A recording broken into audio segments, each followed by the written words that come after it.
Hello everyone. देखिए यहाँ पे एक नया खबर है। मध्य प्रदेश राज्य में एक आंदोलन चल रहा है सरकार के खिलाफ। और आपको बता दिया जाए कि ये आंदोलन में लोग बहुत ही उग्र हो रखे हैं।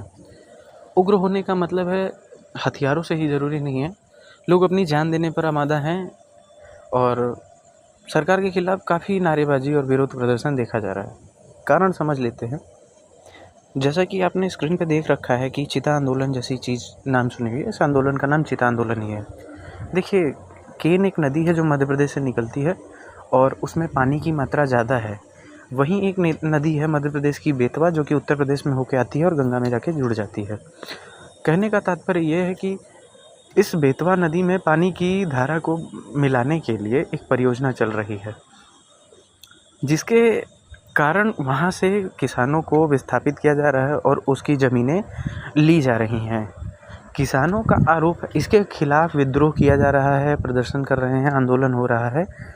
हालांकि अभी तक हथियार नहीं उठाए हैं इन लोगों ने, क्योंकि ये आम किसान हैं। ये कोई उग्रवादी प्रदर्शन करने वाले लोग नहीं हैं, ये कोई नक्सलाइट जैसे लोग नहीं हैं। इनका आंदोलन करने का कारण बताया गया है कि जो मैं एक आर्टिकल पढ़ा जिसमें बताया गया है कि पहले तो ये छतरपुर और पन्ना ज़िले में चल रहा है आंदोलन, और परियोजना के खिलाफ चल रहा है। और जिसमें कहा जा रहा है कि किसान और महिलाएं दोनों लग गई हैं। मतलब वहाँ महिला जो किसान परिवार से जुड़ी हुई हैं, आम जनमानस पे ये प्रदर्शन दिख रहा है। मासूम बच्चे भी आ रहे हैं लगभग सब, और एक चिता जो सिंबॉलिक रूप में बनाया जा रहा है और उस पर वो लेट कर प्रदर्शन कर रहे हैं। सरकार के खिलाफ चल रही है ये सारी क्रियाएं। और इनके प्रमुख कारण ये हैं कि वो कह रहे हैं कि हमें अनुचित मुआवजा दिया जा रहा है। मतलब जितने की ज़मीन है उतना नहीं दिया जा रहा है और ज़बरदस्ती जबरन सरकार ने वो ज़मीनें एक्वायर कर ली हैं। और कह रहे हैं कि प्रदर्शनकारियों का आरोप है यही कि उनकी ज़मीन जो है पर्याप्त मुआवजा नहीं दिया गया है और कई प्रभावित परिवार इस सूची से बाहर कर दिए गए हैं। मतलब ये कहा जा रहा है, जैसे अभी फ़िलहाल आरोप आया था दाल मंडी के कुछ इलाके में, जो वाराणसी के दाल मंडी चौड़ीकरण में उनको कहा गया कि उनका ज़मीन का पेपर नहीं है, इसलिए उनको नहीं दिया जाएगा। भाई वो पुराने लोग थे, वहाँ पहले से रह रहे थे। बहुत सारे लोग हर चीज़ की पेपर्स नहीं रखते। हो सकता है ज़मीन के पेपर्स बहुत प्राचीन काल से चले आ रहे हैं जिसके नहीं होंगे उनके पास ऑथेंटिक डाटा। तो इस तरीके से उनका मुआवजा भी उनको पर्याप्त नहीं मिल पा रहा है। न सिर्फ केवल यहीं बल्कि और भी प्रदर्शन में ये चीज़ें देखी गई हैं। जैसे कि राम मंदिर वाले इलाके में भी कहा जाए, अयोध्या में जितनी आसपास के गांव को खाली कराया गया, उन सभी गांव के खाली होने के बाद भी ये न्यूज़ निकल के आई कि उन लोगों को मुआवजे की समस्या देखने को मिली है। ये बीजेपी गवर्नमेंट के जितने भी इलाके हैं वहाँ पे ये मुआवजे की समस्या देखने को मिल रही है, चाहे नए प्रोजेक्ट बनाए जा रहे हैं। देखिए, विकास किसी के जबरन होने या विकास जबरन नहीं कराया जा सकता। जनता के साथ विकास हो तो ठीक है, वरना ये चाइना जैसा देश बनाने के पीछे हम अपने बहुत बड़ी आबादी को नुकसान पहुंचा देंगे। और हमारा देश इतनी जल्दी डेवलपमेंट को बर्दाश्त किस कीमत पे कर रहा है ये भी देखना पड़ेगा। अब भारत सरकार का पता नहीं क्या नज़रिया है ये इस परियोजना को लेके, बट अभी जो बातें निकल के आ रही हैं वो यही है। और दूसरी बात ये है कि उन्होंने कहा कि विस्थापन जो हो रहा है उसके लिए उचित आवास भी नहीं दिया जा रहा है। मतलब पुनर्वास में देरी की जा रही है, उनको रहने टिकने की जगह नहीं है। और ये भी कह लें कि अगर एक किसान है जो अपनी ज़मीन दे रहा है, तो आगे चल के कहीं किसानी के लिए एक ज़मीन चाहिए होगा उसको, क्योंकि उसकी आजीविका उस पर निर्भर करती है। और यहाँ सरकार ने उसको उन चीज़ों से बेदखल कर दिया है। तो अब जाहिर सी बात है, सवाल यहाँ उठेगा कि क्या सरकार उसको ऐसी जगह ज़मीन देगा जो उसका मदद करे या ना करे। और फिर बोल रहे हैं कि पर्यावरण को भी नुकसान है इस परियोजना से, क्योंकि पन्ना टाइगर रिजर्व का एक बड़ा हिस्सा उसमें पेड़ पौधे नष्ट हो जाएंगे, आदिवासी की आजीविका उस पर निर्भर करती है और स्थानीय पर्यावरण पर भी भारी नुकसान पहुंचेगा। तो कहने का मतलब है इन्वायरमेंटल प्रॉब्लम्स के साथ साथ इकोनॉमिकल इश्यूज़ भी हैं, और उसके साथ साथ ही ये कहा जा रहा है कि उनका सोशल लाइफ जो है वो भी डिस्ट्रॉय होगा। जैसे अगर आप अपने से जोड़ के देखें कि आज आप जहाँ हैं वहाँ से मैं आपको उठा के कहूँ कहीं और जाना है, आपको पैसे दे दिया जाए अलग बात है। हो सकता है कुछ लोग प्रसन्न हों वहाँ से जाने के लिए क्योंकि उनकी परिस्थितियाँ ज़्यादा गड़बड़ रही हों, पर कई लोग होंगे जो अपने उसी सोसाइटी में रहना पसंद करते हों। एक नई सोसाइटी में खुद को जाके ढालना उनके लिए कठिन हो, उनकी पूरी आजीविका, पूरी लाइफ स्ट्रक्चर, लाइफस्टाइल सब बदलने पड़ सकते हैं। तो ये किसी इंसान के लिए आसान नहीं होता, उसके विरोध हो रहे हैं। खैर, इन्होंने ना एक अनोखा तरीका अपनाया हुआ है। चिता बना लिया है और इच्छा मृत्यु की तरह उस पे लेट गए हैं कि भाई हम जान देंगे। देखिए, हँसने की बात नहीं है, मैं हँस इस बात पे रहा हूँ कि उन्होंने कहाँ से ये आइडिया सोचा होगा, मुझे समझ नहीं आ रहा है। और उनका नारा है कि भाई या तो हमें जीने दो या तो हमें मार दो, और जीने दो तो हमारी परिस्थितियों के अकॉर्डिंग दो।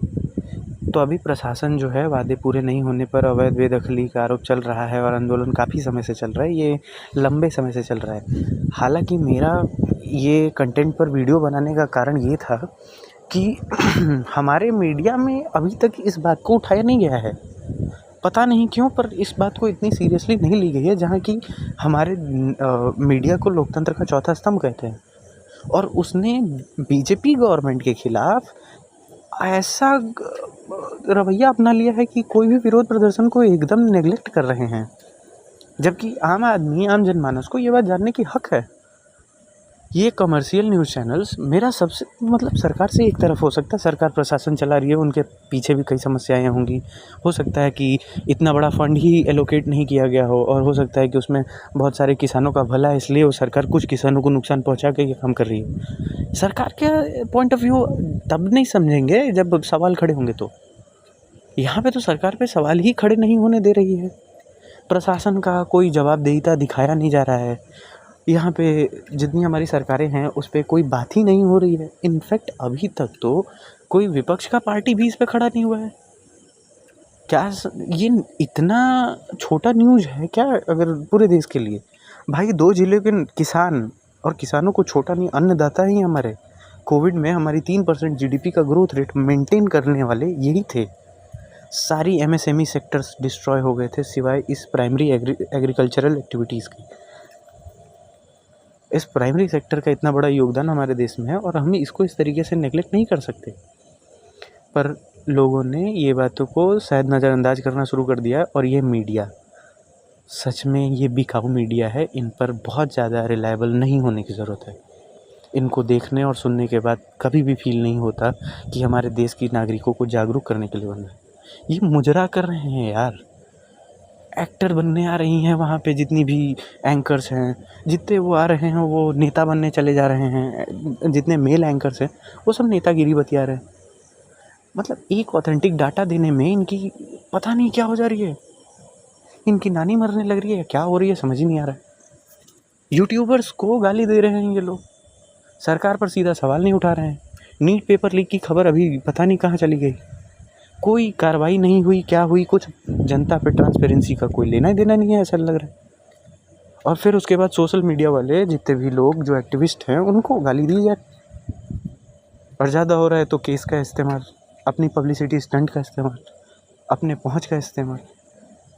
तो फिलहाल यही कहूँगा कि अगर बहिष्कार आप लोगों को करना हो तो कृपया करके इन मीडिया चैनलों को बहिष्कृत करो, क्योंकि ये सरकार के गुलाम बन गए हैं। और हमें एक सरकार पसंद है, सरकार के नौकर बहुत ज़्यादा पसंद नहीं होने चाहिए। क्योंकि अगर उनके खिलाफ बातें हमें पता नहीं चलेंगी तो हम वही देखते रहेंगे जो सरकार दिखाएगी। दैट मीन्स हम जागरूक नहीं हो पाएंगे, हम अपने अधिकारों को खो देंगे।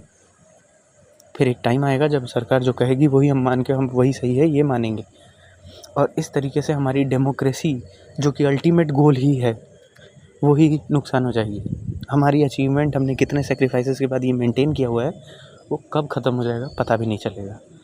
तो इन सारे चीज़ों के लिए मीडिया बनी थी। आपको बता दूं, स्वतंत्रता आंदोलन में मीडिया का बहुत बड़ा रोल रहा है। पर आज मीडिया कहाँ चली गई है समझ नहीं आ रही है। खैर, इन सभी बातों के साथ मैं यही कहूँगा कि चिता आंदोलन पर हम लोगों की थोड़ी पैनी नज़र होनी चाहिए कि सरकार कौन है, क्या कर रही है। वहाँ के जनता को सपोर्ट करने के साथ साथ हमें वहाँ के ओरिजिनल डाटा पर बात करनी होगी। देखिए, ये डाटा जो मैंने आपसे शेयर किया है वो सब गूगल्स के है, गूगल पे पड़ा हुआ डाटा है। मैं कुछ भी अपनी तरफ से नहीं बोल रहा हूँ।